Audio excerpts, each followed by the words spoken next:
Сәлем баршаңызға. Бүгін керемет дәмді дақылдардың бірі жүгері.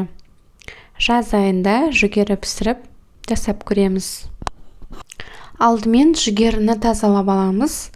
Жапырақтарынан аршып, одан кейін шашқа ұқсас өсімдікті ұшынан жұлып алып тастаймыз. Және жүгерінің төменгі жағын, сабағын қолмен сындырып алып тастаймыз. Керек емес жерлерін тазалап шығамыз.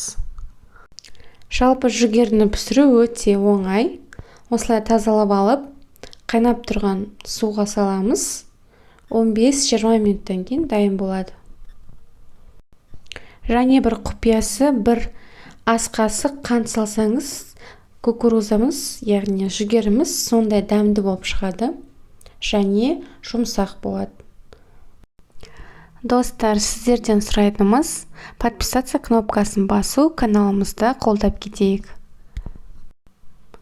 Және бір өтініш, поделиться кнопкасын басып, копировать ссылку деп WhatsApp чаттардан бөліссеңіз болады.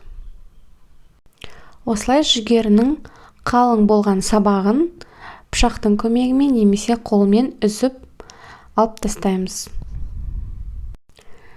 Менің пісірейін деп жатқан каструлям кішкентай, сондықтан мен 2 немесе 3 бөлікке бөлемін.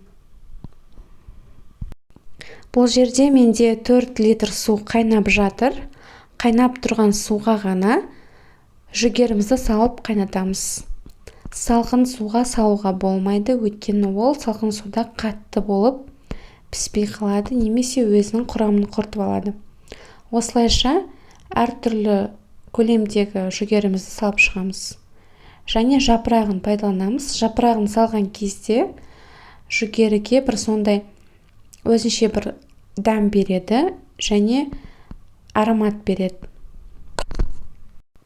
Осы тұста бір ас қасық қант саламыз. Қайнап тұрған уақытта тұзды салып қажет емес, тұзды піскеннен кейін ғана себелеп қоямыз. Жүгеріні қайнаған суға салғаннан кейін, бір бұрқ етіп қайнағаннан кейін газдың астын басып, баяу отта 15-20 минут қайнатып аламыз. Одан кейін ыстық судан сүзіп аламыз. Сонымен лайфхактар, қалай қалған жүгерімізді холодильникте сақтауға болады. Осы дайын болған қайнаған суды ыстығы басылғаннан кейін, яғни суығаннан кейін банкіге құйып, ішіне кукурузаңызды салып, 2 күнге қойсаңыз болады. Яғни бүгін жартысы желініп, жартысы желінбей қалған кезде ертеңге холодильникке өзінің жаңағы қайнаған суында, яғни сорпасында салып сақтасаңыз болады. Ертесіне алсаңыз жүгері сол өзінің қалпын ұстап тұрады, яғни не ісінбейді, не жаңағы құрғап қалмайды. Сонымен қатар піскен жүгеріні және тоңазытқышта да сақтауға болады. Көріп тұрғандарыңыздай, осы қайнаған суға бір ас қасық қантты салдым. Жапырақтарын салдық. Крышкасын жауып, газымыздың астын кішкене баяу етіп басып қойдық. 20 минут кукурузамыз дайын. Астарыңыз дәмді болсын. Сіздермен болған Смағұлова еңлік.